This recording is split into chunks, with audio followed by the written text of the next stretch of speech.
na dia vao hifarana aza ny taona 724 dia efa mametraka sahady ny vinanasa amin'ny taona 824 ny gouvernemanta.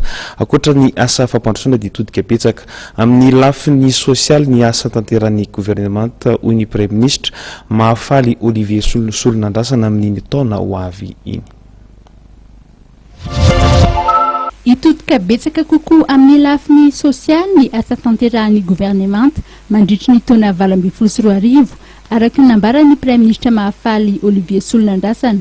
Ny premier ministre izay nanolotra ihany koa fiarabanan'ny malagasy rehetra noho ny fahatrarana ny Noely 2024.